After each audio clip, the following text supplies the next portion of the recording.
বেশ। সো আমরা আমাদের প্রথম যে 2-3টি ক্লাস হয়েছে সেই প্রথম 2-3টি ক্লাসে আমরা ভার্ব সম্পর্কে খুব ভালোভাবে শিখেছি। Yes or no? Yes sir. বেশ। তো আজকেই ভার্বের সাথে রিলেটেড যে গুরুত্বপূর্ণ বিষয়টি রয়েছে দ্যাট ইজ টেন্স, অর্থাৎ ইংরেজি গ্রামারে সবার আগে এইটা জানতেই হবে টেন্সটা। ঠিক, টেন্সের বানানটা অনেকে ভুল করে ফেলে। টেন্সের বানান ভুল করবি না, TENSE, টেন্স। ওকে, তো সবার আগে আজকে আমি তোমাদেরকে টেন্স শেখাবো। যেমনটা আমি কথা দিয়েছিলাম যে 10 মিনিটের মধ্যে টেন্স শেখাবো, তো চেষ্টা করব সেভাবে শেখানোর জন্য। না, এখন যে বক্তব্য প্রত্যেকে রিপ্লাই করবে। আমি যদি জিজ্ঞেস করি টেন্স কাকে বলে, তোমরা বলতে পারো? ক্রিয়ার কালকে টেন্স বলে। হ্যাঁ, ভেরি গুড। অবস্থা হ্যাঁ স্যার। হ্যাঁ হ্যাঁ, ক্রিয়ার কালকে টেন্স বলে, ভেরি গুড। আর সময়কে বোঝানোর জন্য যে টেন্স ব্যবহার করা হয়। আর তার সময় বোঝানোর জন্য? Sir tense is time of কর্মের। Yes yes, very good. Tense is time of verb. Tense মানে হচ্ছে time of verb. Time of verb, ভার্বের যে সময়কাল, সেই ভার্বের সময়কালকে টেন্স বলা হয়। এই কথাটা কেন বলা হচ্ছে ভালো করে বোঝার চেষ্টা করো। প্লিজ মাইকটা একটু অফ করে দাও। কথা বলা হলেই মাইকটা অফ করে দেবে, প্রত্যেকে বলছি। হ্যাঁ, কথা বলে, এটা হয়তো মাইন্ড গ্যাপ হতে পারে, মাঝে মাঝে মনে না থাকতে পারে, আমি মনে করিয়ে দেবো। বাট এটা তোমরা সবসময় মাথায় রাখবে যে কথা বলা শেষ হলে মাইকটা অফ করবে, না হলে তোমাদের কারো মাইক অন থাকলে সেটা কিন্তু বিভিন্ন ডিস্টারবেন্স সৃষ্টি করে। চলো, তাহলে এখানে একটা প্রসঙ্গ উঠে আসলো, টেন্স মানে time of verb. Very good. তাহলে কি করে প্রমাণ পাওয়া যায় যে টেন্স মানে টাইম অফ ভার্ব? এইখানে দেখো 3টি সেন্টেন্স আমি লিখছি। আমি লিখলাম যে আই ইট রাইস। ওকে, আর একটা বাক্য আমি লিখলাম আই এট রাইস। এখানে আর একটা বাক্য আমি লিখছি যে আই শ্যাল ইট রাইস। তো এর মধ্যে বলো, এই 3টি বাক্য কি আমি সেম লিখলাম না আলাদা আলাদা লিখলাম? আলাদা আলাদা। তাহলে আলাদা আলাদা হলো কিসের জন্য? আই সেম আছে, রাইস রাইস রাইস সেম আছে। তাহলে ভার্বের পরিবর্তনের জন্য সেন্টেন্স গুলো পরিবর্তন হয়ে গেছে। তার মানে সময়ের সঙ্গে কার রিলেশন আছে? Only verb. টাইমের সাথে কার রিলেশন? টাইমের সাথে রিলেশন শুধুমাত্র একটাই parts of speech, that is called verb. Are you getting my point? তাহলে সময় শুধুমাত্র ভার্বকেই প্রভাবিত করে, সময় কখনো ভার্ব ছাড়া অন্য কোনো পার্টস অফ স্পিচকে প্রভাবিত করে না। তাই জন্য আমাদের টেন্সটা জানতে হবে। হ্যাঁ, এবার বলো, কেউ কিছু বলছো?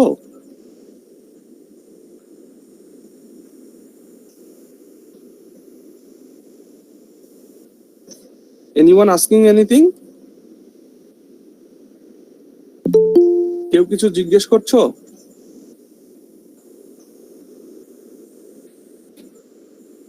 না স্যার। বেশ বেশ বেশ। এইবার আমি যদি তোমাদের বলি যে টেন্স কয় প্রকার, তোমরা বলতে পারো? 3 প্রকার। ভেরি গুড, 3 প্রকার। খুব ভালো কথা। কি কি? Present, past, future. Present, first, future, very good. তো প্রত্যেকেই একমত তো টেন্স 3 প্রকার, প্রেজেন্ট, পাস্ট আর ফিউচার। প্রত্যেকেই একমত কিনা? হ্যাঁ sir. Very good. But my point is future tense.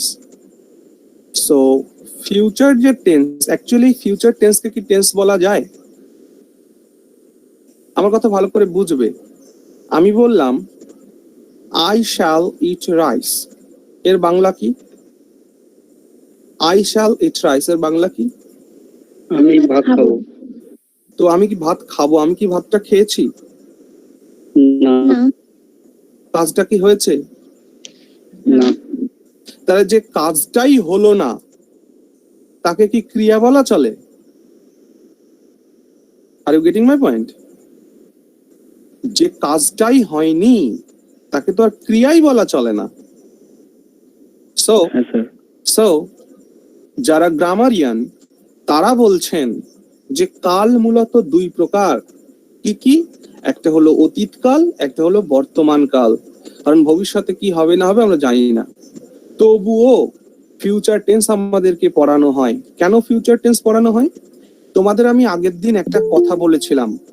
আমি তোমাদের বলেছিলাম যে modal auxiliary verb plus root verb পড়িয়েছিলাম কিনা বলো আমায়। হ্যাঁ স্যার। মোডাল অক্সিলিয়ারি ভার্বের পরে সর্বদা মেইন ভার্বের রুট ভার্ব বসবে, পড়িয়েছিলাম। হ্যাঁ এবং আমি বলেছিলাম যে এই স্ট্রাকচারটা কিসের জন্য হয়? এই স্ট্রাকচারটা হয় আনসার্টেন ওয়ার্কের জন্য। Are you getting my point? Uncertain অ্যাকশনের জন্য আমরা কি করি? এই স্ট্রাকচারটা ইউজ করি, অর্থাৎ যে কাজটা সার্টেন নয়, যে কাজটা অনিশ্চিত, তাহলে অনিশ্চিত কাজ বোঝানোর জন্য আমরা মোডাল অক্সিলিয়ারি ভার্ব ব্যবহার করি।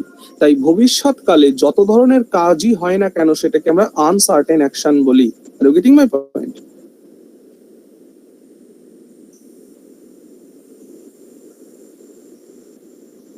Yes sir. বেশ, তাহলে এইবার আমরা টেন্সকে শিখতে চলেছি। দেখো, টেন্স মানে time of verb, very good. Tense কয় প্রকার? তিন প্রকার, এটাও ভেরি গুড। কি কি? প্রেজেন্ট, পাস্ট এন্ড ফিউচার, এটাও ভেরি গুড।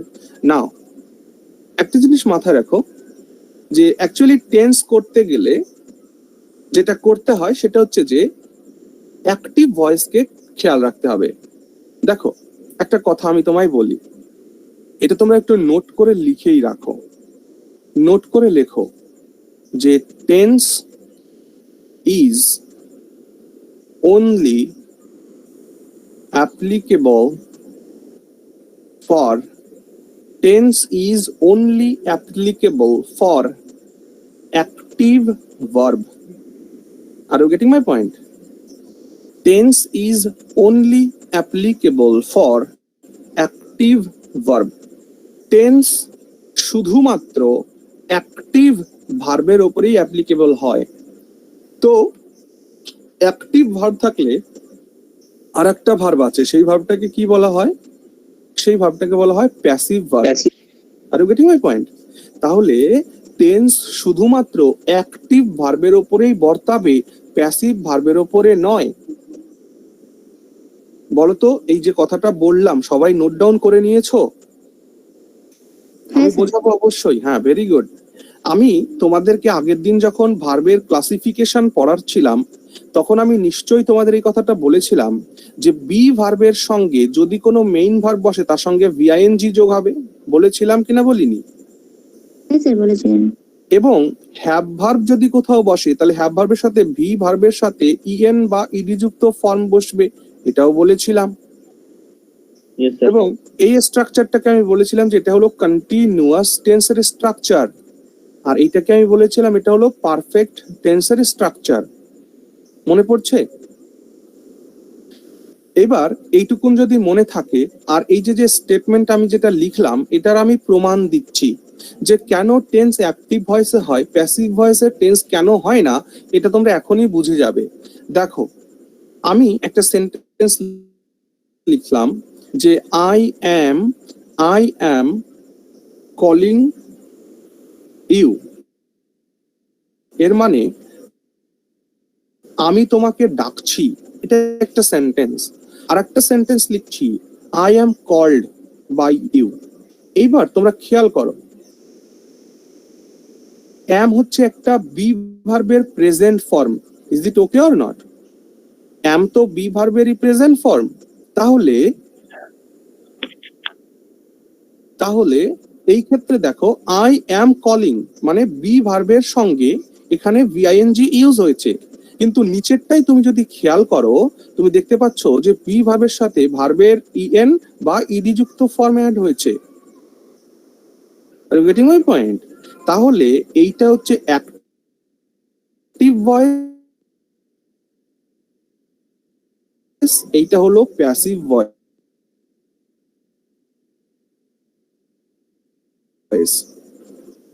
কি বললাম বোঝা যাচ্ছে সবার?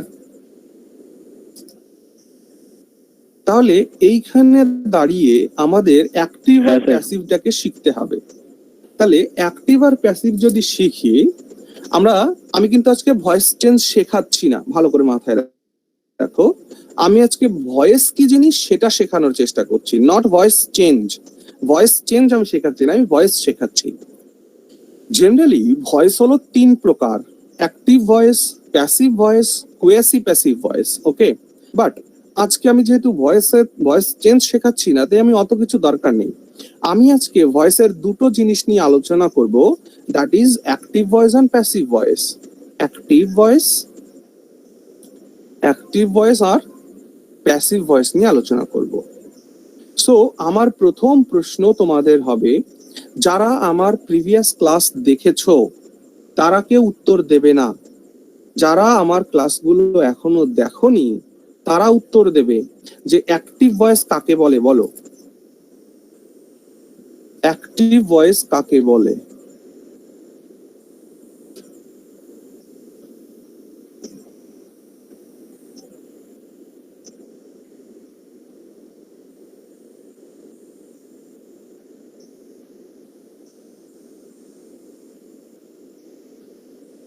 There is no answer. May I repeat my question?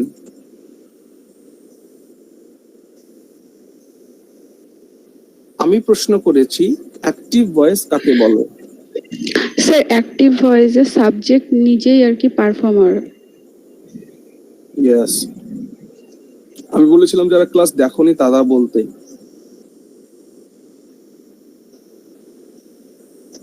চলো ঠিক আছে, দেখো অ্যাক্টিভ ভয়েসের এখানে আমি একটা এক্সাম্পল লিখবো, আর প্যাসিভ ভয়েসের ওখানে এক্সাম্পল লিখবো। এখানে অ্যাক্টিভ ভয়েসের এক্সাম্পল লিখলাম যে he has finished it, সে এটি ফিনিশ করেছে। আর এইখানে আরেকটা এক্সাম্পল মানে প্যাসিভ ভয়েসের এক্সাম্পল লিখলাম এটারই, it has been finished by him। দেখো এখানে এই বাক্যটার মধ্যে সাবজেক্ট কে? He subject, yes? He subject, yes or no? Yes sir. এবং এই বাক্যে কাজ করছে কে? ফিনিশটা কে করেছে? হি করেছে। তার মানে অ্যাক্টিভ ভয়েসে সাবজেক্ট এবং পারফর্মার একই ব্যক্তি। Are you getting my point? তাহলে অ্যাক্টিভ ভয়েসে সাবজেক্ট আর পারফর্মার একই ব্যক্তি। এবার প্যাসিভ ভয়েসে চলে এসো, সাবজেক্ট কে? ইট, বাট কাজটি করলো কে? এই him, performer. Are you getting my point?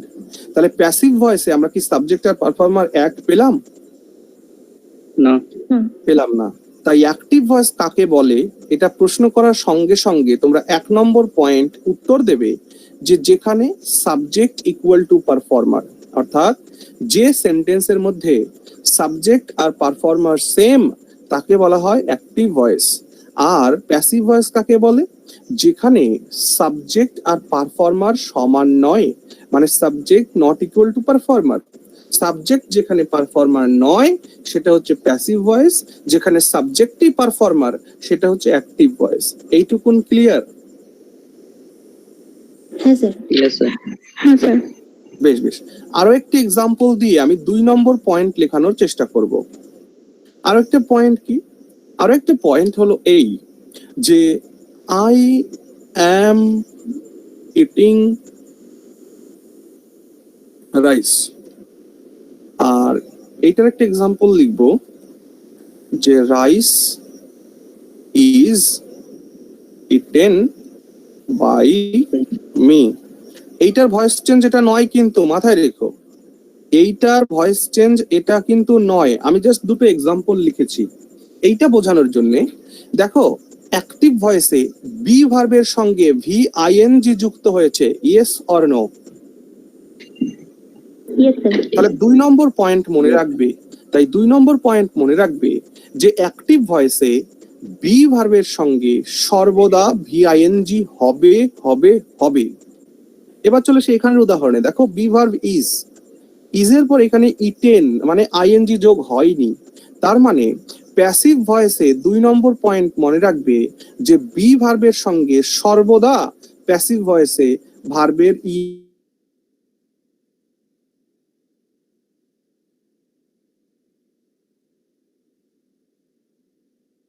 পর্যন্ত ক্লিয়ার কিনা বলো আমায়।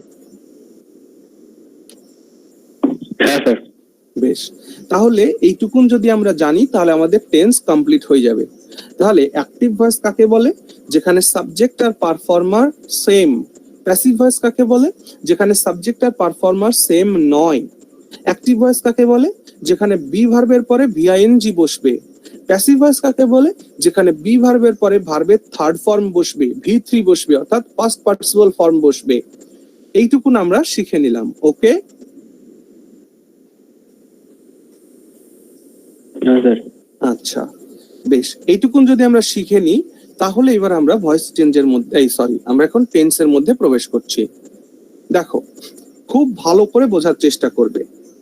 টেন্স করতে গেলে ধরো আমরা এখানে টেন্স করছি, বাট মাই পয়েন্ট ইজ, ধরো আমি একজন টেন্সের কিচ্ছু জানি না। আমি কি বললাম? আমি টেন্সের কিচ্ছু জানি না। সো আমি দুটো কথা জানি। কি দুটো কথা জানি? নাম্বার 1 কথা আমি জানি যে বি ভার্ব যদি বসাতে হয়, আচ্ছা তার আগে বলি তাহলে টেন্স কোন সেন্টেন্সে হবে বলো? অ্যাক্টিভ ভয়েসে টেন্স হবে, প্যাসিভে নয়। এখন তোমরা প্রশ্ন করবে যে টেন্স ছাড়া তো কোনো বাক্যই হয় না, তাহলে এই যে এক্সাম্পল গুলো লিখে রেখেছি, এক্সাম্পল গুলো কি তাহলে ভুল? আমি বলবো একদমই নয়। প্যাসিভ ভয়েস মানে কি জানো? প্যাসিভ ভয়েস মানে হচ্ছে অ্যাক্টিভ ভার্ব প্লাস প্যাসিভ ভার্বের সমন্বয়। অ্যাক্টিভ ভয়েসের মধ্যে শুধুমাত্র অ্যাক্টিভ ভার্বকে আমরা দেখতে পাই, কিন্তু প্যাসিভ ভয়েসের মধ্যে আমরা প্যাসিভ ভার্বের সাথে সাথে অ্যাক্টিভ ভার্বকেও পাই। এটাও একটা মূল পয়েন্ট, লিখে রাখতে পারো। আমি যেটা কথাটা বললাম সবাই কি বুঝতে পারছো? আমি বলেছি যে টেন্স ছাড়া কোনো বাক্যই হতে পারে না, তাহলে যে কোনো বাক্য লিখতে গেলে টেন্সের প্রয়োজন হবে। তাহলে প্যাসিভ ভয়েসে আমি যে এক্সাম্পল গুলো লিখে রেখেছি, যে it has been finished by him, rice is eaten by me, এই যে বাক্যগুলো, এই বাক্যগুলো তাহলে ভুল? একদমই নয়, এই বাক্য ভুল নয়। তার কারণ কি? তার কারণ হচ্ছে প্যাসিভ ভয়েসের মধ্যে কি থাকে? প্যাসিভ ভয়েসের মধ্যে অ্যাক্টিভ ভার্বও থাকে এবং প্যাসিভ ভার্বও থাকে। Are you getting my point? কিন্তু অ্যাক্টিভ ভয়েসে শুধুমাত্র অ্যাক্টিভ ভার্ব থাকে, প্যাসিভ ভার্ব নয়। Is it okay or not, বাতাও? Yes sir, okay. আমি এখানে দেখাচ্ছি কোথায় অ্যাক্টিভ ভার্ব আর কোথায় প্যাসিভ ভার্ব। দেখো, বি ভার্বের পরে ভি3 বসবে, এইটা তো প্যাসিভ ভার্বের হবে নাকি? এখানে করো, বি ভার্বের পরে ভি3 বসবে মানে ভার্বের থার্ড ফর্ম বসবে, মানে ভি3।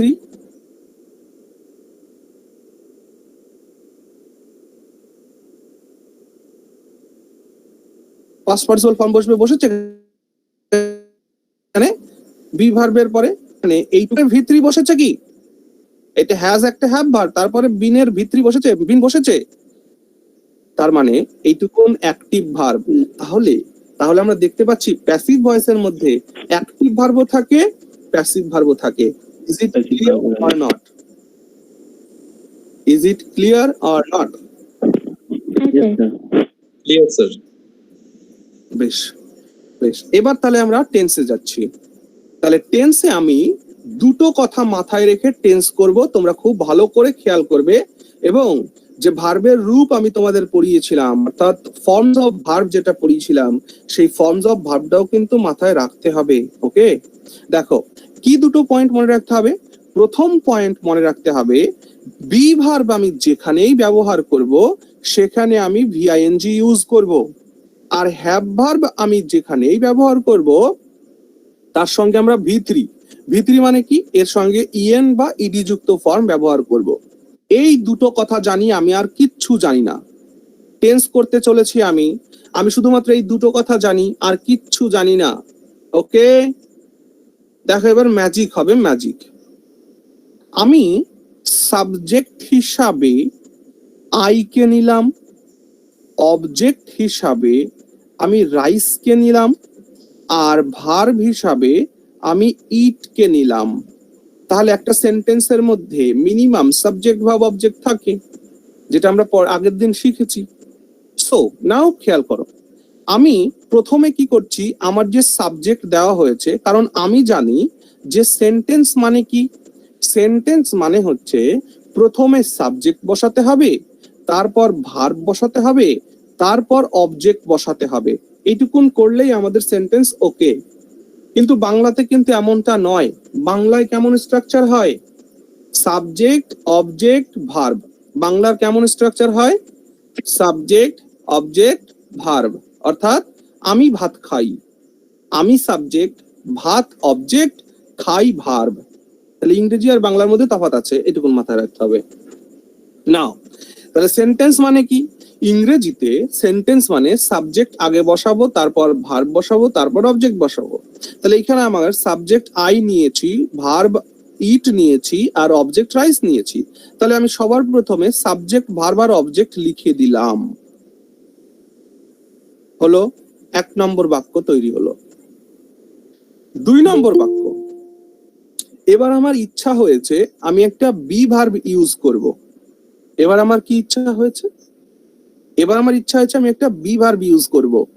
দেখো বি ভার্ব ইউজ করলে আমি বললাম আই বি, তাহলে যখনই বি ভার্ব ইউজ করেছি এই ইট কি ইট থাকবে না এর সঙ্গে আইএনজি যুক্ত হয়ে যাবে? হবে। Very good. 3 নম্বর, এবার আমার বি ভার্ব ব্যবহার করা শেষ। এবার আমি একটা হ্যাভ ভার্ব ইউজ করব। চলো করছি। I have eaten. যখনই হ্যাভ বসিয়েছি তখন ভার্বের সঙ্গে ইএন ইডি ফর্ম লাগবে, তাই বসিয়ে দিলাম I have eaten rice. Very good. তারপর 4 নম্বর বাক্য। 4 নম্বর বাক্যতে আমি একবার বি ইউজ করেছি, একবার হ্যাভ। আমার ইচ্ছা হয় এর দুটোকেই একসাথে ইউজ করব। করছি I have been eating rice.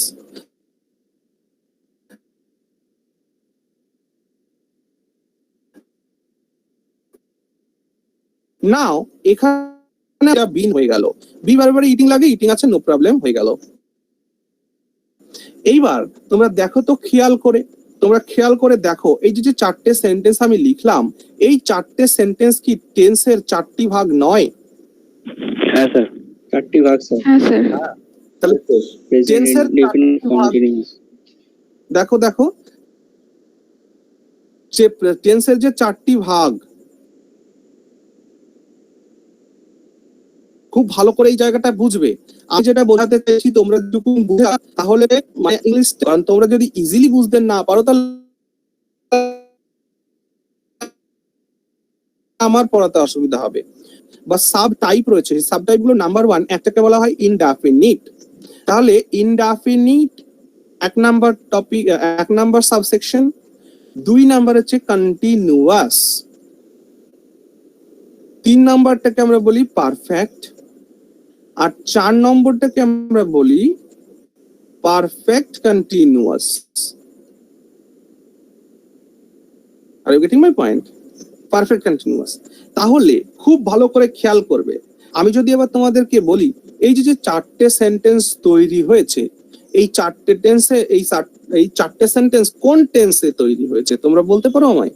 Sir present ফর্মে আছে।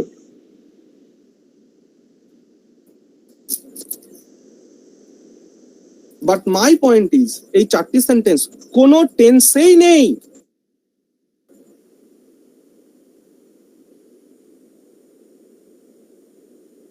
আমি একটা কথা শোনো, ফিউচার বাট টেন্সের যে 4টে সাবসেকশন রয়েছে সেটা রয়েছে indefinite, continuous, perfect, perfect continuous.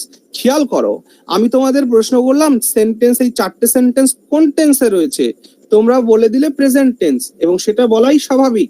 কিন্তু আমি তোমাদেরকে বলছি এই 4টি সেন্টেন্স প্রেজেন্ট টেন্সে নেই। Are you getting my point? এখন কথা হলো কেমন কথা বললেন, আই ট্রাইস তো প্রেজেন্ট টেন্সই হয়।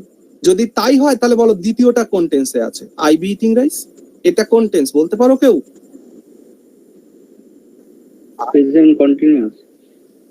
কি করে প্রেজেন্ট কন্টিনিউয়াস হলো? প্রেজেন্টের না, কাল কোনটা বলতে পারো আমায়? এম বসবে স্যার, বি এর জায়গায় এম Yes. বসবে। ইয়েস, এম কেন বসবে? কারণ বি ভার্বের প্রেজেন্ট ফর্ম এম, তাই এখানে যদি এম বসাই তবেই এটি প্রেজেন্ট হবে, অন্যথায় নয়। Yes sir, yes sir. Are you getting my point? তাহলে এই যে যে চারটে সেন্টেন্স তৈরি হয়েছে, এই চারটে সেন্টেন্স হলো একটা খসড়া। খসড়া মানে বোঝো তো, কোনো জিনিস যখন তৈরি করতে হয় তার একটা আউটলাইন, এইটা সেই আউটলাইন তৈরি হয়েছে। এই আউটলাইনের ওপরে ভালো করে বুঝবে আমার কথাটা যেটা বলতে চলেছি এখন। এই আউটলাইনের ওপরে যদি প্রেজেন্ট টেন্সের ঝড় আসে তাহলে এটা প্রেজেন্ট টেন্সের মতন হয়ে যাবে। যদি এই আউটলাইনের ওপরে পাস্ট টেন্সের ঝড় আসে তাহলে এটা পাস্ট টেন্স হয়ে যাবে। যদি এই খসড়াগুলোর ওপর যদি ফিউচার টেন্সের ঝড় আসে তাহলে এগুলো ফিউচার হবে। Are you getting my point? তোমাদের Yes, মনে sir. হতে পারে কি বলছেন হাবিজাবি স্যার? আমি হাবিজাবি বলছি না, ভালো করে শোনো। আমি ওখানে আই কে সাবজেক্ট নিয়েছিলাম, এবার যদি এখানে আমি হি কে সাবজেক্ট নিই তাহলে বলো আমি এখানে সাবজেক্ট পেয়েছি কাকে? হি কে। খুব ভালো করে বুঝবে এই জায়গাটা। আমি এখানে ভার্ব হিসাবে নেব ইট কেই নেব ধরো, আর অবজেক্ট হিসাবে আমি রাইস কেই নেব, এটা তোমরা ধরো। তো এইখানে যদি আমি বলি, আমরা আগের মতন করে বলছি যে আমরা দুটো জিনিস জানি, বি ভার্বের সাথে ভিআইএনজি যোগ করব, হ্যাভ ভার্বের সঙ্গে V3 যোগ ইউজ করব, ব্যাস এই দুটো কথা জানি, আর কিছু নেই না। তাহলে দেখো, হি সাবজেক্ট, ইট রাইস হলো 2 নম্বর বাক্য। হি এর সঙ্গে একটা বি ভার্ব ইউজ করব, বি। ইটটা ইট থাকবে না, ইটটা হয়ে যাবে ইটিং রাইস। তারপরটা হ্যাভ ভার্ব ইউজ করব, তাহলে হি হ্যাভ ইটেন রাইস। তারপরেরটা দুটোকে ইউজ করব, he have been eating rice. এইবার আমি যদি তোমায় প্রশ্ন করি এটা কোন টেন্সের হয়েছে এই চারটে সেন্টেন্স? এই চারটে টেন্সেন্স কোন টেন্সে হয়েছে? তোমরা বলা যাবে না স্যার। বলতেই পারবে না যে এরা আচ্ছা, কোনো টেন্সেই tense হয়নি। হয়নি, এরা কোনো টেন্সেই হয়নি। তার মানে যে খসড়া, বুঝতে পারছো এটা খসড়া কেন বলছি? খসড়া বলতে এটা একটা Structure. স্ট্রাকচার, এটা একটা গঠন, এটা একটা মানে সেই ঘরের যেমন থাকে না স্ট্রাকচার, কাঁচা ঘরের তার উপরে বেড়া লাগানো হয়, উপরে টিনের চাল লাগানো হয় বা টালি দেওয়া হয়, তার মানে এগুলো হচ্ছে একটা খসড়া। এই চারটে যেটা হলো এটা একটা স্ট্রাকচার, এর উপরে যখন প্রেজেন্ট টেন্সের ঝড় আসবে তখন এটা প্রেজেন্ট হয়ে যাবে, পাস্টের ঝড় আসলে পাস্ট হবে, ফিউচার আসলে ফিউচার। তবু আমি বলছি যে এরা একটা টেন্স গ্রহণ করেছে। টেন্সের কোন কি গ্রহণ করেছে? এরা সাব গ্রহণ করেছে, সাব টাইপ গুলো গ্রহণ করেছে। যেমন এই প্রথমটাকে আমরা বলে থাকি indefinite. Are you getting my point? এটাকে বলে থাকি কি? ইনডেফিনিট। এইটাকে আমরা কি বলে থাকি? কন্টিনিউয়াস। এইটাকে আমরা কি বলে থাকি? পারফেক্ট। পারফেক্ট, এইটাকে আমরা কি বলে থাকি? Perfect continuous. কন্টিনিউয়াস। তাহলে আমি কি এখানে এখনো কি টেন্সের কথা বলেছি? আমাদের যে মূল টেন্স রয়েছে প্রেজেন্ট, পাস্ট আর ফিউচার, এদের কথা কিন্তু আমরা এখনো বলিনি, কারণ এরা কেউই এদের মধ্যে একটাও না। এগুলো হচ্ছে খসড়া তৈরি হয়েছে। এবার খুব ভালো করে বুঝবে, যদি প্রেজেন্ট টেন্সের ঝড় এদের উপরে লাগে, প্রথমত আমি কি দেখাতে চাইছি, এদের উপরে প্রেজেন্ট টেন্সের ঝড় লাগবে। তাহলে প্রেজেন্ট প্রেজেন্ট ইনডেফিনিট, ওকে? Present তখন indefinite. প্রেজেন্ট টেন্সের ঝড় যখন লাগবে তখন কি হবে? প্রেজেন্ট টেন্সের ঝড় লাগার সাথে সাথে examiner it's English grammar, yes, English grammar বলতে শুরু করবে যে বাবু এটা যদি প্রেজেন্ট টেন্স হয় তাহলে হি যদি থার্ড পারসন এবং সিঙ্গুলার নাম্বার, সাবজেক্ট হিসাবে তুমি যাকে ব্যবহার করেছো হি, এটা হলো third person and singular number, তাই এর সঙ্গে একটা এস যোগ করে দাও, তাই হয়ে গেল হি ইটস রাইস। যখন দ্বিতীয়টার উপরে প্রেজেন্টের ঝড় লাগছে তখন বলছে ভাই এই বি এর তো কোনো টেন্সই নাই, বি এর তো কোনো টেন্সই নাই, এটা তো রুট ফর্ম। তাহলে হয় তুমি এখানে এম বসাও, না হলে তুমি ইস বসাও, না হলে তুমি আর বসাও। কেন বললে কথা? কারণ বলছে বি ভার্বের প্রেজেন্ট ফর্ম এরা তিনটের মধ্যে যে কোনো একটা। তাহলে হি এর পাশে তুমি এম বসাবে? নো। হি এর পাশে তুমি আর বসাবে? নো। তাহলে এখানে কি বসবে? বসবে। তখন এইখানে আমার আরেকটা কথা যুক্ত হবে, সেই কথাটা কি? Present continuous. Are you getting my point? হ্যাঁ স্যার। তারপরেরটাই যখন প্রেজেন্টের ঝড় লাগবে তখন বলবে ভাই হি হলো থার্ড পারসন সিঙ্গুলার নাম্বার, তাহলে ভার্বের সাথে এস যোগ করো, তাই আমি এর সঙ্গে যোগ করে দিলাম এস, হ্যাভস। আর এই হ্যাভস কেই বলা হয় has. Are you getting my point? Haves কেই বলা হয় হ্যাজ, প্রেজেন্ট পারফেক্ট টেন্স। ঠিক সিমিলার ভাবে লাস্টেরটাও এখানে হ্যাভস হওয়া উচিত, আর হ্যাভস যেহেতু আমরা বলি না, আমরা হ্যাজ বলি, তাই হ্যাজ হলো। তখন এর সঙ্গে আরেকটা কথা যুক্ত হয়ে গেল যে প্রেজেন্ট পারফেক্ট টেন্স। বলো বুঝেছো কিনা? স্যার হ্যাঁ বলো। হ্যাঁ স্যার। যদি এমনি হ্যাভ লিখে তাহলে ওটা কি ভুল হবে?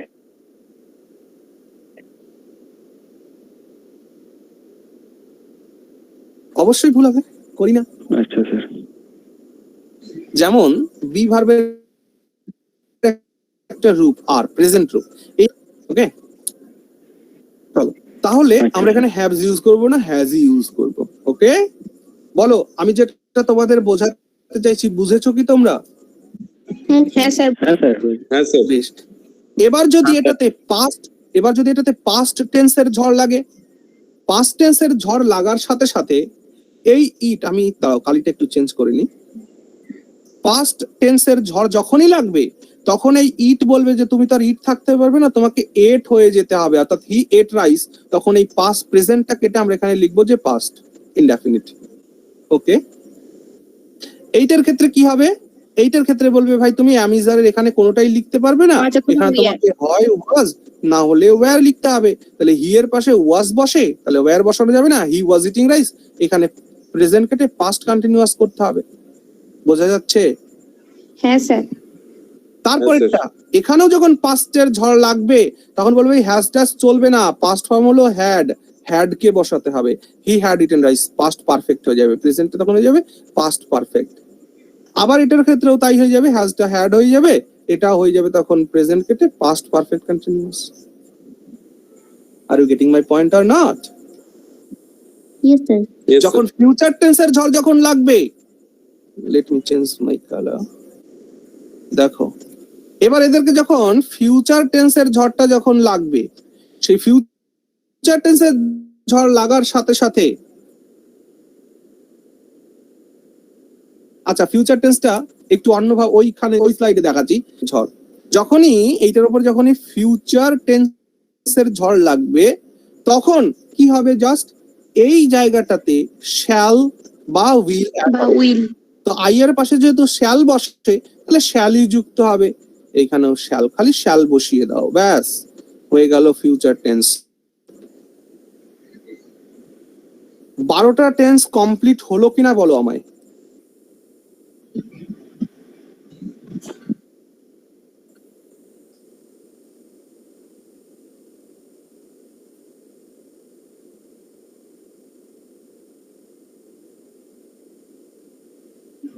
বারোটা টেন্স কমপ্লিট হলো কিনা? কোন রুল পড়িয়েছি? মুখস্থ করেছি? কিছু নেই। তাহলে তোমরা বুঝতে পারছো, তোমাদের কথা দিয়েছিলাম 10 মিনিটের মধ্যে টেন্স শিখবে, শিখেছো কিনা বলো আমায়? এবার না আমি আশা করছি তোমরা যারা যারা ক্লাস অ্যাটেন্ড করেছো এখানে আছো, এবং যারা ভিডিওটা রেকর্ডেড ক্লাস যারা দেখছো তাদের আমি বলবো যে তোমরা বুঝলে কিনা বলো, খুব ভালো করে বলো যে হ্যাঁ একদম টেন্স ক্লিয়ার। হ্যাঁ স্যার বুঝতে পেরেছি, এরকম করে প্রথমবার। স্যার বুঝিয়েছি। থ্যাংক ইউ বোঝা, তোমরা বুঝতে পেরেছো, এই জন্য তোমাদের অসংখ্য ধন্যবাদ। নাও এবার দেখো, আমি যদি এবার টেন্সের ডিটেলসে যেতে চাই, ডিটেলসে গেলে কি হবে? কিছুই হবে না। দেখো নাম্বার 1, ইনডেফিনিটের বাংলা মানে আমরা জানি। ইনডেফিনিট মানে কি? নিত্য বর্তমান, নিত্য। সাধারণ। না এক মিনিট শোনো, ডেফিনিট মানে কি? নির্দিষ্ট। ডেফিনিট মানে নির্দিষ্ট, ভেরি গুড। ইনডেফিনিট মানে কি তাহলে? অনির্দিষ্ট। Very good. তাহলে ইনডেফিনিট টেন্স আমি তো লিখবো, আমি লিখলে কি লিখবো? ইনডেফিনিট টেন্স এই কথাটা লিখবো, এর আগে প্রেজেন্ট পাস্ট ফিউচার যা কিছু থাকতে পারে এই জায়গাটায় প্রেজেন্ট বা পাস্ট বা ফিউচার যা কিছু থাকতে পারে, অর্থাৎ প্রেজেন্ট ইনডেফিনিট টেন্স বা পাস্ট ইনডেফিনিট টেন্স বা ফিউচার ইনডেফিনিট টেন্স এই তো লিখি। তো আমি যদি এইটুকুনকে বাদ দিয়ে দিই তাহলে এইখানে আমি কি লিখলাম? ইনডেফিনিট টেন্স লিখলাম। তো ইনডেফিনিট মানে কি? ইনডেফিনিট মানে অনির্দিষ্ট, অনির্দিষ্ট। টেন্স মানে সময়। তাহলে ইনডেফিনিট টেন্স মানে কি? ইনডেফিনিট টেন্স মানে অনির্দিষ্ট সময়। খুব ভালো করে বোঝার চেষ্টা করো। আমি বললাম আই ইট রাইস, এর মানে আমি ভাত খাই। আমি বলেছি আমি কখন ভাত খাই? না। আমি বলেছি কখন ভাত খাই। তাহলে এইখানের সময়টা কি নির্দিষ্ট না অনির্দিষ্ট? অনির্দিষ্ট। অনির্দিষ্ট। Very good, হয়ে গেল। কি বোঝা যাচ্ছে কি না? হ্যাঁ স্যার। তাহলে ইনডেফিনিট টেন্স মানে কি? ইনডেফিনিট টেন্স মানে যে সময়টা নির্দিষ্ট করে বলা নেই। ওকে ওকে ওকে স্যার। Okay sir. বেশ। কন্টিনিউয়াস মানে দেখো, কন্টিনিউয়াস মানে রানিং সামথিং। কোন জিনিস যখন রানিং মানে কি? চলছে। রানিং মানে চলছে। ভালো বাংলায় বলতে গেলে কন্টিনিউয়াস মানে কি বলবো আমরা? চলমান বা ঘটমান? হ্যাঁ, কি বলবো? ঘটমান বা চলমান। চলমান বা ঘটমান একই ব্যাপার। তাহলে কন্টিনিউয়াস মানে যেটা চলছে। তাহলে দেখো আই অ্যাম ইটিং রাইস, এর মানে কি? এর মানে আমি ভাত খাচ্ছি। তার মানে কাজটা রানিং, কাজটা running. Yes or no? Yes sir. Yes. Yes. এবার পারফেক্ট টেন্সের মানে দেখো, পারফেক্ট টেন্সের মানে হচ্ছে পুরা পুরা ঘটিত। ঘটিত। পুরা ঘটিত শব্দ মানে দেখো, পুরা মানে আগে, পূর্বে, ঘটিত মানে যা ঘটে গেছে।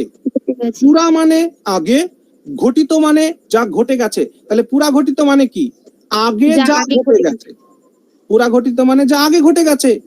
তার মানে আই হ্যাভ ইটেন রাইস, এর মানে আমার ভাত খাওয়ার ভাত কাজ খেয়েছি। আগে ঘটে গেছে।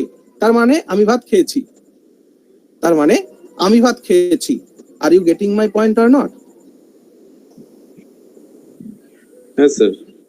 তাহলে এইখানে একটা জিনিস মনে রাখবে। কি মনে রাখবে? দেখো, আমার একটা কথা বলো। কন্টিনিউয়াস মানে চলছে, যেটা রানিং এখন। ওকে, যেমন আমরা এখন পড়ছি, এটা একটা কন্টিনিউয়াস টেন্স। আর পারফেক্ট মানে কি? আমরা ক্লাসে জয়েন করেছি, আমরা ক্লাসে জয়েন করার কাজটা কিছুক্ষণ আগে শেষ হয়ে গেছে। এখন তো আমরা কেউ আর জয়েন করছি না। তো মানে জয়েন করার যে কাজ সেটা তো শেষ হয়ে গেছে। হ্যাঁ। Yes sir. তার মানে আমার একটু বলো তো, পারফেক্টের মধ্যে একটু পাস্ট পাস্ট গন্ধ আছে কিনা? হ্যাঁ স্যার। হ্যাঁ স্যার। পারফেক্টের মধ্যে একটু পাস্ট পাস্ট গন্ধ আছে কিনা? নাই, আছে। কাজটা আছে আছে স্যার। কন্টিনিউয়াস এর মধ্যে একটু প্রেজেন্ট প্রেজেন্ট গন্ধ আছে। ইয়েস স্যার আছে। Very good. তাহলে কন্টিনিউয়াস টেন্স মানে এখন চলছে, আর পারফেক্ট মানে হয়ে গেছে। এই কথাটা কেন বললাম তোমাদের এটা মনে রাখতে হবে, যে এই হ্যাভ ভার্ব আমরা যেখানেই বসাবো, ভালো করে বুঝবে, এই হ্যাভ ভার্ব আমরা যেখানেই বসাবো, এই হ্যাভ ভার্বটা সবসময় অতীতকে বিয়ার করবে, অর্থাৎ একটা পাস্ট সেন্স বিয়ার করবে। কোন ভার্বটি? Have verb. Are you getting my point? আবার বলছি, হ্যাভ ভার্বকে যখন আমরা অক্সিলিয়ারি ভার্ব হিসাবে কোথাও ইউজ করব, হ্যাভ আমাদের কি বহন করবে? অতীত সেন্স বহন করবে। আর কন্টিনিউয়াস এর বি ভার্ব যখন ইউজ করব, বি ভার্ব আমাদের প্রেজেন্ট ফিল করবে। তাহলে আমি যদি তোমাদের একটা সময়ের গ্রাফ দেখাই, সময়ের গ্রাফ। আচ্ছা, সময়ের গ্রাফ দেখানোর আগে তোমাদের কাছে আমার একটা প্রশ্ন। কি প্রশ্ন? যে আমি তোমাদের বলেছিলাম যে আমি এই প্রথমে বি ভার্ব নিচ্ছি, তারপর হ্যাভ ভার্ব নিচ্ছি, তারপর হ্যাভ ভার্ব আর বি ভার্ব দুটোই নিচ্ছি, এই কথা বলেছিলাম তো?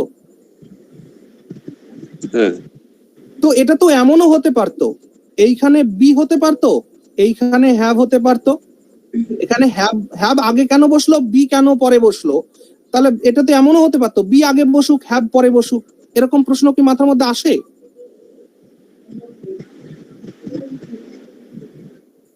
আবার বলছি, তোমরা কিন্তু ধরে নাও, নিজেরা ধরে নাও টেন্সের কিচ্ছু জানো না, ইংলিশ গ্রামারের কিচ্ছু জানো না। আমি যেভাবে তোমাদের বলেছিলাম যে আমি একবার একটা বি ভার্ব নিলাম, একটা হ্যাভ ভার্ব নিলাম, হ্যাভ আর বি দুটোকেই নিলাম, তো সেই অর্থে থেকে কি মাথায় প্রশ্ন আসে না যে আমি হ্যাভকেই কেন আগে নিলাম, বি কে পরে কেন নিলাম? আমি তো এমনও করতে পারতাম বি কে আগে নেবো, হ্যাভ কে পরে নেবো। হ্যাঁ স্যার, এটা তো হতে পারে। হ্যাঁ, কিন্তু স্যার আমি কারণটা জানি ওই জন্য, মানে স্যার প্রেজেন্ট ওটা আগে, তারপর পাস্ট ওটা ওই জন্য। আচ্ছা, সেটা তো আমি এখন বললাম। এই, ভালো করে বলো যে কথাটা বললে। আমি তো কেবল বললাম বলে তবেই তোমরা বুঝতে পারলে যে হ্যাভ মানে পাস্ট সেন্স বিয়ার করে, বি মানে প্রেজেন্ট সেন্স বিয়ার করে। এটা তো কেবল বুঝলে। হ্যাঁ স্যার। হ্যাঁ, জানি তো আমি। দেখো, দীর্ঘ অনেক দিন হয়ে গেল, মানে 11 বছর হলো আমি পড়াচ্ছি ইংলিশ। অন্তত মানে ইংরেজি আমি 11 বছর ধরে পড়াচ্ছি। তোমাদের ইংলিশের 11-12 ক্লাস আমি পড়িয়েছি, কলেজের 3টে ইয়ার পড়িয়েছি, মাস্টার ডিগ্রি পার্ট 1টা পড়িয়েছি, পার্ট 2টা পড়িয়েছি। তো পড়াতে গিয়ে না দেখেছি সব ছেলে মেয়েদের মধ্যে ইংলিশ অনার্স কমপ্লিট করার পরেও তাদের যে বেসিক যে সেন্স, সেই বেসিক সেন্স নেই। আমি প্রায়শই ছেলেদেরকে ক্লাসে জিজ্ঞেস করতাম যে বলতো, I have been eating rice, এখানে আমি হ্যাভ কে কেন আগে ইউজ করলাম, বিন কে পরে কেন ইউজ করলাম?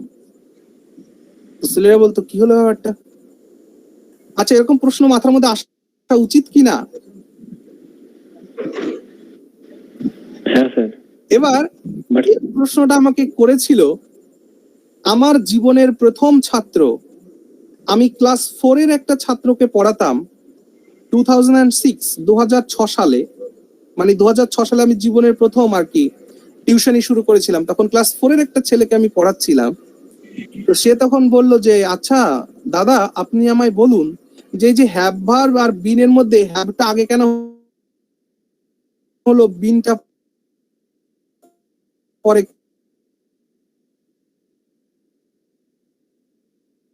কেন হলো? বুঝতে পারছো আমার কথা? তো সেই ওর প্রশ্ন শুনে আমি তখন উত্তর দিয়েছিলাম, আরে বাবা, গ্রামার বই খুঁজতে। সত্যি তো এই ঘটনা কেন ঘটলো?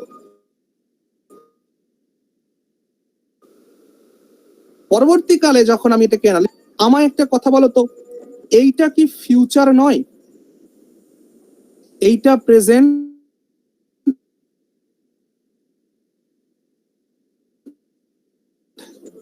আর এটা পাস্ট। বারগ্রাফ তো এমনই বলে। Yes or no? Yes sir. Past মানে ইয়েস স্যার। তাহলে তাহলে এখান থেকে দেখো তো পাস্ট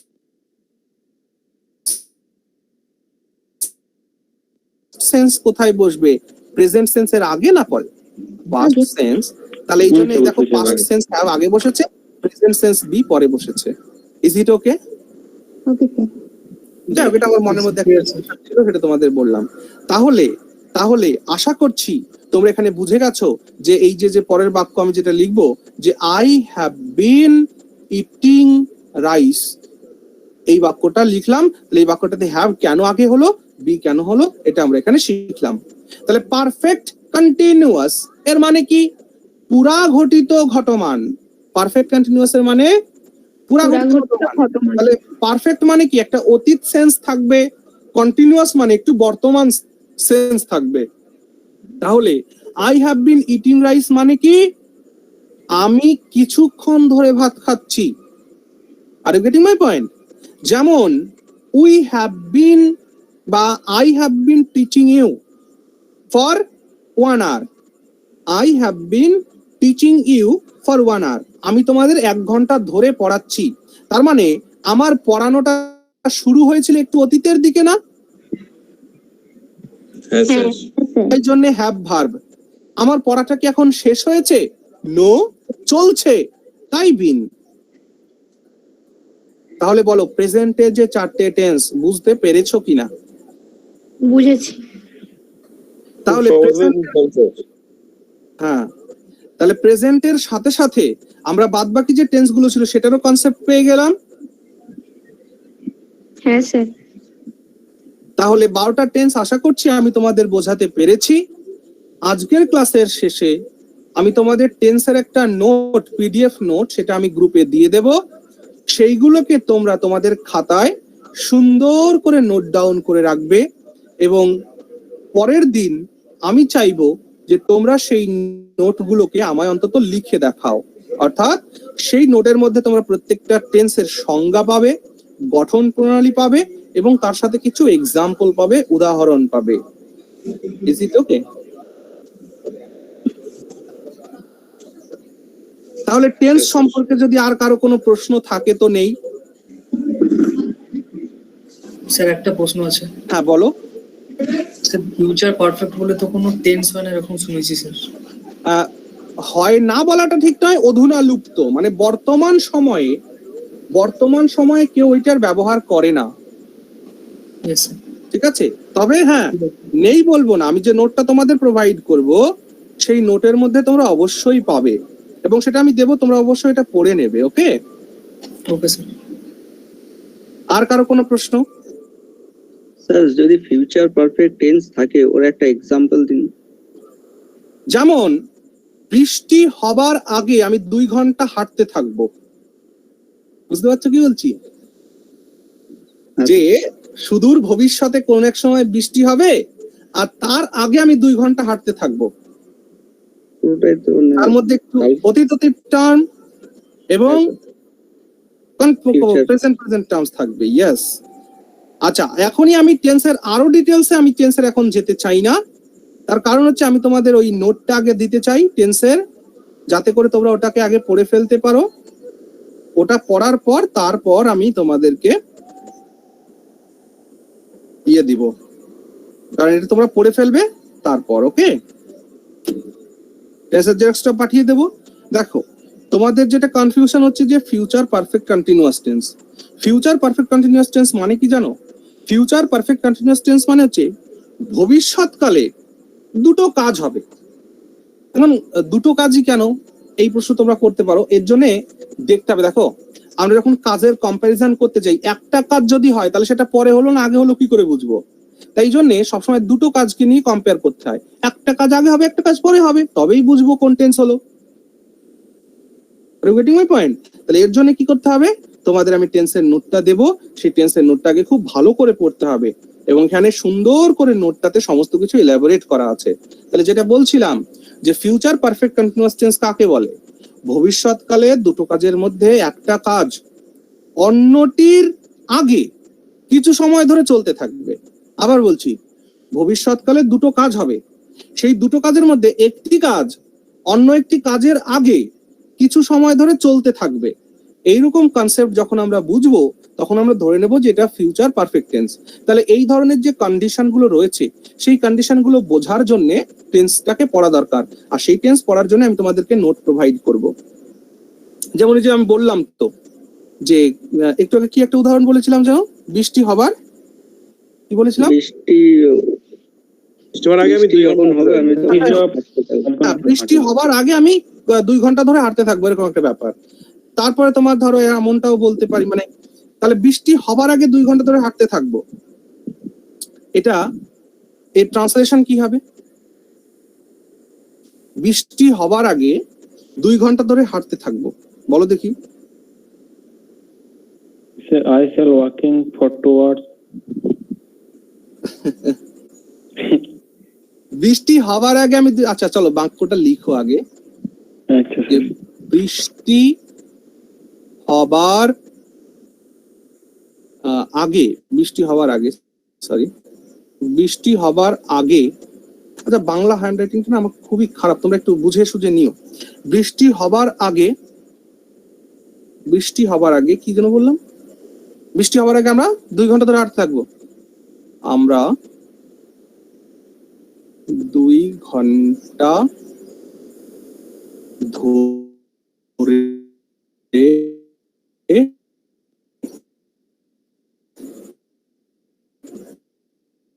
হাঁটতে, আচ্ছা না স্যার থাকবো। ইয়েস, তাহলে বৃষ্টি,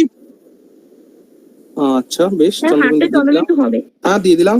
হাঁটতে তো আমি হবে স্যার। বৃষ্টি হবার আগে আমরা 2 ঘন্টা ধরে হাঁটতে থাকবো। তাহলে এইখানে দেখো কটা কাজের কথা এখানে বলা হচ্ছে, আমি একটু কালিটা চেঞ্জ করে নিই। দুটো কাজের কথা। ইয়েস,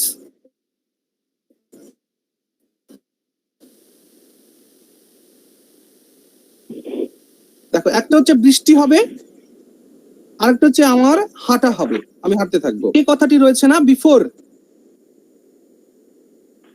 বিফোর যখন থাকে তখন পারফেক্ট কন্টিনিউয়াস অংশটুকু আগে বসাতে হয়। আমার যে নোট তোমাদের আমি দেবো সেই নোটের মধ্যে যাবতীয় ডিটেলস আলোচনা করা আছে, তোমরা পড়লেই বুঝে যাবে, তবু আমি বলে দিচ্ছি এখানে যে আগে কথাটা আছে বলে। তাহলে দেখো বৃষ্টি হবে আর 2 ঘন্টা ধরে হাঁটতে থাকবো, আমায় বলো তো কোন কাজের সঙ্গে future perfect continuous tense use হবে? কোন কাজের সঙ্গে? বৃষ্টি হবার সঙ্গে, না আমি 2 ঘন্টা ধরে হাঁটতে থাকবো তার সঙ্গে? আমি 2 ঘন্টা 2 ঘন্টা হাঁটতে থাকবো। Very good. তার মানে এই পার্টটুকুনের সঙ্গে future perfect continuous tense related. আচ্ছা, বাকি যে কাজটা থাকলো সেই বাকি কাজটা কি হবে? বাকি যে কাজটা থাকলো ফিউচার সেই বাকি ইনডিফিনাইট। কাজটা হবে সিম্পল প্রেজেন্ট। ইয়েস, দেখো মনে রাখবে সব সময় এই বাকি কাজটা না ফিউচার ইনডেফিনিটও করতে পারো অথবা প্রেজেন্ট ইনডেফিনিটও করতে পারো। তাহলে এখান থেকে আরেকটা জিনিস শিক্ষণীয় হলো, কি শিক্ষণীয় হলো?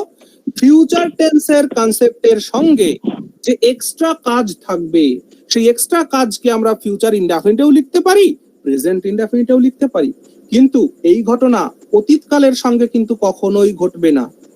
কি বললাম তোমরা বুঝতে পেরেছো? আমি বললাম যে ফিউচার টেন্সের সঙ্গে, মনে করো ফিউচার টেন্সের 2-3টে কাজ হয়েছে, তো একটা কাজের সঙ্গে ফিউচার টেন্স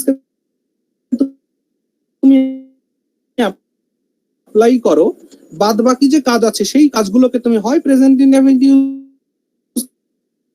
করো, ফিউচার ইনডেফিনিট টেন্স ইউজের সঙ্গে কিন্তু এটা ঘটবে হবে না, এটা মাথায় রাখতে হবে। ওখানে প্রেজেন্ট পাস্ট ইনডেফিনিট ইউজ করতে হবে। যাই হোক, ছেড়ে দাও, নোটটাকে আগে পড়ো, তারপর আমি তোমাদের সঙ্গে এইভাবে আরো ডিটেলসে আলোচনা করব। চলো, তাহলে এইখানে দেখো যে আমার একটা অংশ পেলাম ফিউচার ইনডেফিনিট বা প্রেজেন্ট ইনডেফিনিটের পার্ট, আর একটা অংশ পেলাম আমরা ফিউচার পারফেক্ট কন্টিনিউয়াস এর part. Is it okay or not? Yes sir. তাহলে আমি যদি এইটা ট্রান্সলেশন করি যে বৃষ্টি হবার আগে মানে বৃষ্টি হবে, এইটার যদি ট্রান্সলেশন করি তাহলে কি লিখবো আমি?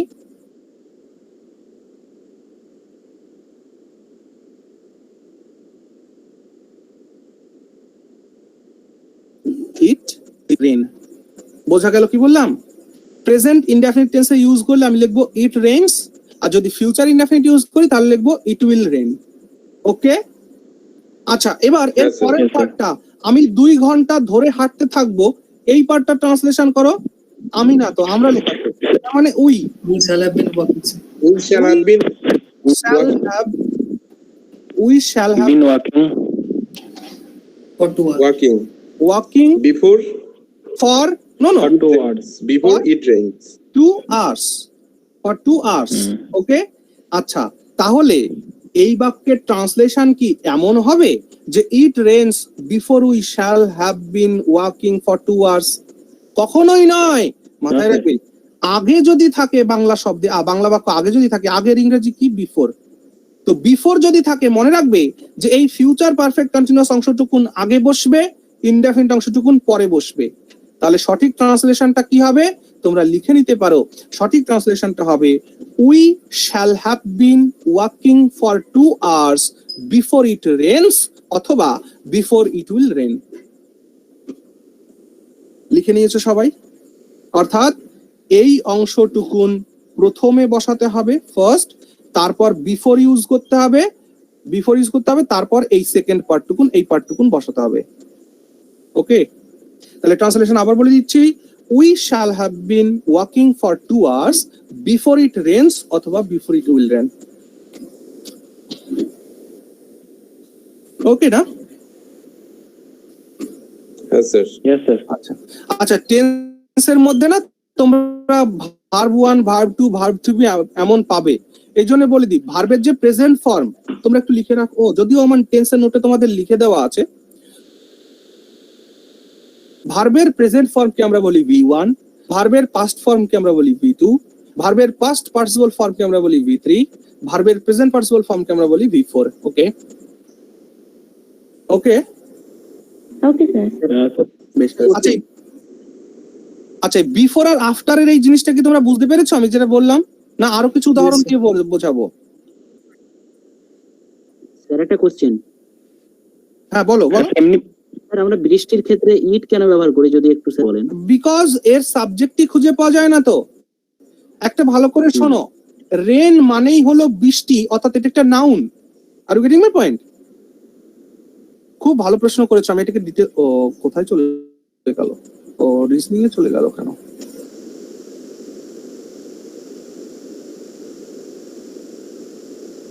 এত প্রশ্ন দেখো,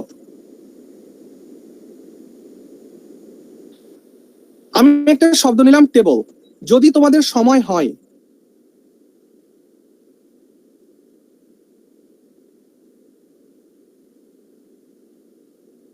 মানে তোমাদের নয়, আমার সিলেবাসে এটা নেই, সেই জন্য এটাকে ইগনোর করা হচ্ছে। তবুও যদি কখনো সময় সুযোগ পাই করাবো।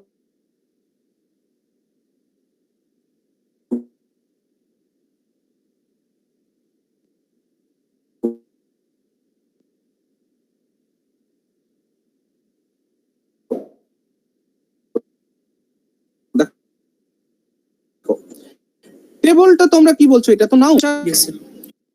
হলো Material সবথেকে নাম। বড় কথা। সাবজেক্ট, ভার্ব আর অবজেক্ট, এই যে যে তিনটে স্ট্রাকচার, সাবজেক্ট, ভার্ব আর অবজেক্টের মধ্যে যদি এই ভার্বের মধ্যে কোনো ধরনের নাউন এসে পড়ে, তাহলে সে আর নাউন থাকবে না, তাকে 100% ভার্ব হয়ে যেতে হবে। যেমন এই টেবল ভার্ব হয় কখন? দেখো, দ্য এমপি টেবলড দ্য বিল, মানে লোকসভা বা রাজ্যসভাতে একজন এমপি একটা বিলকে টেবলড করেছিলেন। টেবলড মানে কি? জনসমক্ষে রাখা, মানে পার্লামেন্টে সবার সামনে তুলে ধরা, রাখা। তাহলে টেবল ছিল, টেবলড হয়ে গেল, নাউন ছিল, ভার্ব হয়ে গেল। আবার দেখো বুক, বুক মানে কি? বুক মানে বই, বুক মানে বই। কিন্তু এই বুক যদি কখনো কোনো ভার্বের পজিশনে বসে পড়ে, যেমন I book my tickets from I book my tickets from red bus. red bus. বাহ, red bus, ওকে, বোঝা গেল? I book my tickets from red bus, তার মানে আমি রেড বাস থেকে আমার টিকিট গুলোকে বুক করি। তখন এই বই মানে কি? বই মানে পুস্তক, আর এই বই মানে কি? বই করা হয়ে গেল, মানে নথিভুক্ত করা হয়ে গেল। সংরক্ষণ। নথিভুক্তকরণ একই কথা, নথিভুক্তকরণ বা সংরক্ষণ যাই বলি। বোঝা যাচ্ছে কি বলেছি? তাহলে ঠিক সিমিলার ভাবে রেন এটা হচ্ছে নাউন, এর মানে বৃষ্টি। কিন্তু একে যখন ভার্ব করতে হবে, তাহলে ভার্ব করতে গেলে আমি এখানে লিখে দিলাম রেইন। বাবু এখানে সাবজেক্ট দরকার আছে কিনা নাই? সাবজেক্ট দরকার আছে কিনা নাই বলো এখানে? দেখো এখানে টেবিল, তাহলে এখানে টেবিল নাউন ছিল, এখানে ভার্ব হয়েছে, সাবজেক্ট তো ছিল একটা। এখানে বই নাউন ছিল, ভার্ব হলো, এখানেও তো সাবজেক্ট ছিল, কিন্তু এখানে সাবজেক্ট কই? যখন মনে রাখবে, যখন কোনো সাবজেক্ট খুঁজে না পাওয়া যায়, তখন আমরা ইট কে সাবজেক্ট হিসাবে ইউজ করি। এখন কথা হলো অবজেক্ট কই গেল? এখানে অবজেক্ট তো হতেই পারে না, কারণ রেইন কে যখন ভার্ব করা হয়, তখন রেইন একটা ইনট্রানজিটিভ ভার্বে পরিণত হয়। কিসে পরিণত হয়? ইনট্রানজিটিভ ভার্বে। কেন? কারণ রেইন কে প্রশ্ন করো কি বৃষ্টি হয়, উত্তর পাবে। কাকে বৃষ্টি হয়, উত্তর পাবে? পাবে না। তাহলে কি বা কাকে দিয়ে প্রশ্ন করে যদি কোনো উত্তর না পাও, ইনট্রানজিটিভ হয়ে গেল, তাহলে অবজেক্টের প্রশ্নই ওঠে না, ফুল স্টপ দিয়ে দিতে হবে। ইট রেন, ইট রেন তো হয় না, ইট রেন্স। প্রেজেন্ট টেন্সে হলে ইট রেন্স, পাস্ট টেন্সে হলে ইট রেন্ড, আর কন্টিনিউয়াস হলে ইট ইজ রেনিং। তাহলে রেনের আগে ইট কেন বসে, যে প্রশ্ন করেছিলে ক্লিয়ার হয়েছে ভাই? স্যার এইগুলো তোকে ইন্ট্রোডাক্টরি ইট বলে, তাই তো? Introductory subject. Actually it K introductory subject বলা ঠিক নয়, this is introductory pronoun. Introductory pronoun, ঠিক, ইন্ট্রোডাক্টরি প্রোনাউন। সো ইট কেন বসে যে প্রশ্ন করেছিলে বলো, ক্লিয়ার? স্যার বলো। বলছি রেইনটা তো ওই যে ট্রান্সিটিভ ভার্বও হতে পারে। যদি বলি ইট বৃষ্টি হচ্ছে, হ্যাঁ, মানে কি বৃষ্টি, শিলাবৃষ্টি ওইভাবে হয় না, ঠিক আছে? মানে ওইভাবে হয় না, কি বৃষ্টি হচ্ছে, শিলাবৃষ্টি হচ্ছে, ওটা তখন অ্যাডভার্বিয়াল দিয়ে ইউজ করতে হবে। কমপ্লিমেন্ট ইউজ করতে হবে। কেমন বৃষ্টি? শিলাবৃষ্টি। শিলাবৃষ্টিতে একটা টাইপ বোঝা যাচ্ছে কি বলেছি? হয়ে যাচ্ছে, ওটা বৃষ্টি ইয়েস, ওটাকে অ্যাডভার্বিয়ালস। বৃষ্টিটা কেমন সেটা বোঝানোর জন্য মনে রাখবে, ভার্বকে যে ডেসক্রাইব করবে সে 100% অ্যাডভার্ব হয়ে যাবে। বৃষ্টিটা কেমন? শিলাবৃষ্টি। স্যার একটা কোশ্চেন ছিল, হ্যাঁ, বলো। আগে যে এক্সাম্পলটা দিলেন ওই বৃষ্টি হওয়ার আগে আমরা 2 ঘন্টা ধরে হাঁটবো, ওটা সাপোজ ধরুন বৃষ্টি হ্যাঁ, হ্যাঁ। হওয়ার পরে আমরা Yes. 2 ঘন্টা, মানে বিফোরের জায়গায় আফটারটা শুধু হয়ে যাবে না, পুরো স্ট্রাকচারটাই চেঞ্জ নো হয়ে নো যাবে? নো,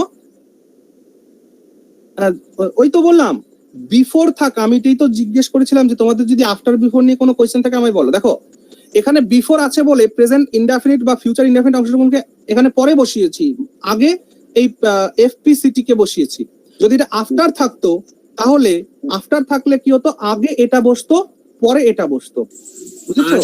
তাহলে তো স্ট্রাকচারটা চেঞ্জ হতো, তাহলে ওই বৃষ্টিটা আগে হবে তো বৃষ্টি হ্যাঁ দেখো, হ্যাঁ বৃষ্টি হবার পর আমরা 2 ঘন্টা ধরে হাঁটতে থাকবো। হচ্ছে এই এটা পারফেক্টটা তো বৃষ্টির সঙ্গে বসতো, বৃষ্টি হওয়ার সঙ্গে। হ্যাঁ তখন হ্যাঁ সেন্টেন্স ওই 2 ঘন্টার ওই জায়গাটাতে 2 ঘন্টা বৃষ্টি হওয়ার পর ওই জায়গা জুড়তে হতো। ইয়েস, তার মানে ওই জায়গাটা চেঞ্জ হতো, ঠিক আছে? অর্থাৎ ঠিক আছে। পারফেক্ট কন্টিনিউয়াস এর যে বৈশিষ্ট্য সেটা তোর সঙ্গে থাকতেই হতো। ঠিক আছে, ওকে, ওকে স্যার। বেশ। তাহলে টেন্সের নোটটা আমি তোমাদেরকে পাঠিয়ে দিব খুনি, হ্যাঁ, ক্লাসের শেষে। সেটা একটু পড়ে নেবে তাহলে। আচ্ছা, আর ছোট্ট ছোট্ট দুটো পয়েন্ট আছে, ওগুলো একটু বলে দিই। আচ্ছা, সিনট্যাক্সটা point কি একটু ছোট করে বলে দিন। সিনট্যাক্স মানে সেন্টেন্স Syntax. স্ট্রাকচার। সিনট্যাক্স মানে সেন্টেন্স স্ট্রাকচার। তোমাদের যেটা পড়িয়েছিলাম না, তত্ত্ব মানে subject plus verb plus object, এটা একটা সিনট্যাক্স। ওকে, তারপরে তারপরে subject plus verb plus subject complement, এটা একটা syntax. Subject plus verb plus complement, এইগুলোই সিনট্যাক্স। মানে যে যেখানে বসবে তার একটা রূপ গ্রহণ করবে, ঠিক আছে? চলো এগুলো নিয়ে মাথা খারাপ করে কোনো লাভ নেই। পরবর্তী সময় যদি সময় থাকে আমি অবশ্যই পড়াবো, আর চেষ্টা করব তোমাদের আমি 100% দেওয়ার। ওকে, তো ছোট স্যার এই সিনট্যাক্সটা প্রথম শুনলাম তো, তাই একটু জেনে নিলাম। হ্যাঁ হ্যাঁ স্যার? হ্যাঁ বলো। স্যার বলছিলাম যে কোনো মানে কাজ হতে হতেও না হওয়া, তো এটাকে কিভাবে বলবো? দেখো, যেমন একটা বাক্য, তুমি খুব ভালো সুন্দর কথা বলেছো, যেমন আমার যেতে যেতেও যাওয়া হয়নি, এই ধরনের কথা আমরা বলি। Yes sir, yes sir. আমার যেতে যেতেও যাওয়া হয়নি, এটা ট্রান্সলেশন হচ্ছে I was about to go. Okay, তার মানে আমি প্রায় যেতে গিয়েছিলাম কিন্তু যাইনি। Yes sir. I was about to go. আমার যেতে যেতেও যাওয়া হয়নি, আমার খেতে খেতেও খাওয়া হয়নি। রাম স্কুলে যেতে যেতেও গেল না। তারপরে ওই একই বাট use করবে। বলতে হয় না? ইয়েস, তারপরে I was about to go but did not. বুঝলাম না, আবার বলো। এই বাক্যটা কি পুরো বাংলাটা কমপ্লিট করলো? ইয়েস, আমার যেতে যেতেও যাওয়া হয়নি, এর ইংরেজি হলো I was about to go. ওই স্যার রাম স্কুলে যেতে যেতেও গেল না। But did not. No no no, এর সঙ্গে আর কিচ্ছু লাগবে না, এটাই এনাফ। আরে ভাই, অ্যাবাউট কেন ইউজ করছি? অ্যাবাউট ইউজ করার মানেই তো অলমোস্ট। এই অ্যাবাউট ইউজ করার মানে অলমোস্ট নট, মানে প্রায়ই হলো না। বুঝতে পারছো আমার কথাটা? এই দেখো, আই ওয়াজ টু গো মানে কি জানো? নতুন প্রসঙ্গ চলে আসলো আবার। আই ওয়াজ টু গো মানে কি? আমাকে যেতে হতো। আমাকে যেতে হতো। Very good. তাহলে I was about to go মানে I was about to go almost not, I was almost not to go. তার মানে আমার যেতে যেতেও যাওয়া হয়নি। এই ধরনের সেন্টেন্সের এই ট্রান্সলেশন করতে হয়, বুঝেছো? আচ্ছা বলো, আই অ্যাম টু গো মানে কি? আমাকে যেতে হয়। আমাকে যেতে হয়। Very good. I shall be to go, আমাকে যেতে হবে। এই জায়গাটায় মাথায় রাখবে। I shall be to go, এই যে আমাকে যেতে হবে না, এইটাকে না ইউজ করা হয় না, এইটার পরিবর্তে ইউজ করা হয় I have to go. Okay, I have to go, এইটার পরিবর্তে এইটাকে ব্যবহার করা হয় I have to go. Okay, হ্যাঁ বলো আর কেউ কিছু? স্যার এখানে I is to take use করা যেতে পারে? আই আমাকে কোনো জিনিস নিতে হয়, তো সেই হিসেবে যদি বলি আই ইজ টু টেক, তো এটা না, কি আই এর পরে ইজ কখনোই বসবে না, আই এর পরে ইজ কখনোই বসবে না, অ্যাম বসাতে হবে। আই অ্যাম টু টেক, তার মানে আমাকে নিতে হয়। I am to take medicine regularly, I am to take medicine regularly, আমাকে দৈনিক ওষুধ খেতে হয়। ইজ বসবে না? নো নো নো, আই এর পাশে আমি বসবে 100%। I am to take medicine regularly, এর মানে আমাকে দৈনিক ওষুধ খেতে হয়। ওকে, তোমাদের প্রশ্ন শেষ হলে আমি আর দু একটা টপিক শেখাবো ছোট ছোট। আর কারো কোনো question? If not then we can move on.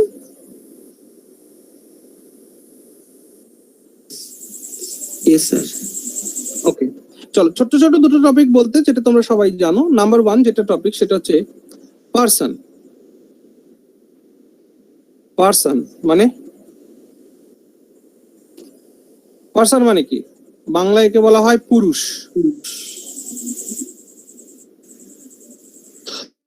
Person কয় প্রকার? 3 প্রকার, ইংরেজিতেও যা বাংলায়ও তাই। আচ্ছা, বাংলা গ্রামারের ছেলেটার কাছে প্রশ্ন করবে এবার। First person, second person, third person. বলো ফার্স্ট পার্সনকে বাংলায় কি বলা হয়? আমি আমরা উত্তম পুরুষ। ঠিক আছে, ভেরি গুড। কারণ বাংলাতে রয়েছে উত্তম পুরুষ, মধ্যম পুরুষ, আর রয়েছে প্রথম পুরুষ। এই ফার্স্ট পার্সন দেখে অনেকে ভাবে ফার্স্ট পার্সনটা বোধহয় প্রথম পুরুষ, তা একদমই নয়। ফার্স্ট পার্সন মানে উত্তম পুরুষ, সেকেন্ড পার্সন মানে মধ্যম পুরুষ, থার্ড পার্সন মানে প্রথম পুরুষ। ভেরি গুড, সাবাস বাচ্চা, খুব ভালো তো বাংলা শিখেছো। এবার চলো, ফার্স্ট পার্সন মানে মনে রাখবে আই অ্যান্ড উই, মানে আমি আমরা প্রথম পুরুষ, ইউ মানে তুমি তোমরা সেকেন্ড পার্সন, আর বাদ বাকি যত আছে he, she, it, they plus any name. Any name, যে কোনো নাম, নেম বা নাউন যাই বলি, এনি নেম আর নাউন, যে কোনো নাউনই এই থার্ড পার্সনের মধ্যে পড়বে। হি, শি, ইট, দে এগুলো সব থার্ড পার্সনের মধ্যে পড়বে। ওকে, আরেকটা আছে ছোট্ট নাম্বার। নাম্বার ইংরেজিতে 2 প্রকার, কিন্তু বাংলায় 3 প্রকার। বাংলায় হচ্ছে এক বচন, দ্বিবচন, বহুবচন। এক বচন মানে একজন, দ্বিবচন মানে দুইজন, বহুবচন মানে দুইয়ের অনেক। কিন্তু ইংরেজিতে তা নয়, ইংরেজিতে আছে সিঙ্গুলার, সিঙ্গুলার নাম্বার, আর আছে প্লুরাল। স্যার বাংলায়ও দ্বিবচনের ব্যাপারটা তো নেই, সংস্কৃতে আছে। আচ্ছা আচ্ছা, তাহলে যাই হোক, সংস্কৃতে আছে সিঙ্গুলার আর প্লুরাল। সিঙ্গুলার মানে অনলি ওয়ান, শুধুমাত্র এক, আর প্লুরাল মানে 1+। একের অধিক যখনই হলো তখন সেটা প্লুরাল হয়ে গেল। তো সেই ক্ষেত্রে একটা কথা মাথায় রাখবে, প্রেজেন্ট ইনডেফিনিট টেন্সের ক্ষেত্রে, শুধুমাত্র প্রেজেন্ট ইনডেফিনিট টেন্সের ক্ষেত্রেই অ্যাপ্লিকেবল এটা কি, যে সাবজেক্ট যদি থার্ড পারসন হয় এবং তার সাথে এটি যদি সিঙ্গুলার হয়, তাহলে এর সঙ্গে যে ভার্ব ইউজ করা হবে এই ভার্বের সঙ্গে এস বা ইএস যোগ হয়। বুঝেছো? এই জন্য ইট বা হি বা শি এগুলো যখন ইউজ করা হয়, বা যে কোনো নাম যখন ইউজ করা হয়, তখন গোজ, ডাজ এগুলো ইউজ করা হয়। ওকে না?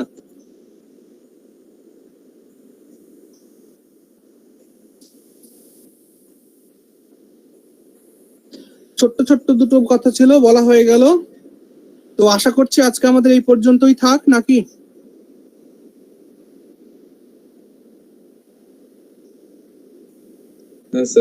আর যদি টেন্স রিলেটেড কারো কোনো প্রশ্ন থাকে করতে পারো। স্যার একটা কোশ্চেন। হ্যাঁ বলো। স্যার ইয়েস ইয়েস তো যুক্ত হয় বুঝলাম, কিন্তু স্যার যদি একটু বলে দেন যে কোন বৈশিষ্ট্য থাকলে এস যোগ করব আর ইয়েস যোগ করব। আচ্ছা আচ্ছা, এইটার জন্য তোমাকে ওই একটা কথাই বলবো যে মোটামুটি একটু ভার্ব গুলোকে ফলো করা, ঠিক আছে? পার্টিকুলারলি তেমন কোন আছে নিয়ম আছে, 2-3টে নিয়ম বলাই যায়, কিন্তু পার্টিকুলারলি সেরকম কোনো নিয়ম বাধা ধরা নেই কিন্তু। অর্থাৎ যে সমস্ত ভার্বের সাথে দেখো এসএইচ যুক্ত থাকে, যেমন ফিনিশ, FINISH, ফিনিশ, লাস্টে কি এসএইচ, ঠিক আছে? এর সঙ্গে যখন এসএইচ যোগ এস বা ইএস যোগ করতে হবে, এর সঙ্গে ইএস যোগ করবে, finishes. Are getting my point? দুটো শব্দের সাথে ডু এর সঙ্গে ইএস যোগ করবে, গো এর সঙ্গে ইএস যোগ করবে, এই কয়েকটা জায়গায় ইএস যোগ করতে হয়, আদারওয়াইজ এস যোগ করলেই হয়। যেমন ওয়ান্ট, এই ওয়ান্টের সঙ্গে এস যোগ করতে হবে নাকি ইএস, এস যোগ করতে হবে। সেগুলো ভার্বকে খেয়াল করলেই তোমরা পেয়ে যাবে। ওকে স্যার আমরা জেনেছিলাম যে ওই এক্স, সিএইচ, ডবল এস, ও এই জিনিসগুলো থাকলে ইএস হয় আর না থাকলে এস হয়, এটাই কি রুলস? হ্যাঁ, রুল আমি বললাম তো ওগুলো আছে, কিন্তু ওগুলো আমার মতে ওগুলো মাথার মধ্যে ভিড় করে লাভ নেই, আচ্ছা ঠিক আছে? তোমরা পড়তে পড়তে যখন পড়াশোনা শুরু করছো, তোমরা দেখতে পাচ্ছ কত রুলস, কত কিছু হাবি জাবি, কত কিছু রয়েছে, সব মাথায় রাখতে গেলে মাথাটা হ্যাং হবে তো। একটা কথা মাথায় রেখো, ইংরেজি শিখতে গেলে ইংরেজি পড়তে হবে। সেই জন্য তোমাদের প্রত্যেককে আমি সাজেশন দেব, অন্তত রবিবারের একটা ইংরেজি সংবাদপত্র কালেক্ট করা, রবিবারে, অন্তত রবিবার, প্রতিদিন নেওয়ার কোনো প্রয়োজন নেই।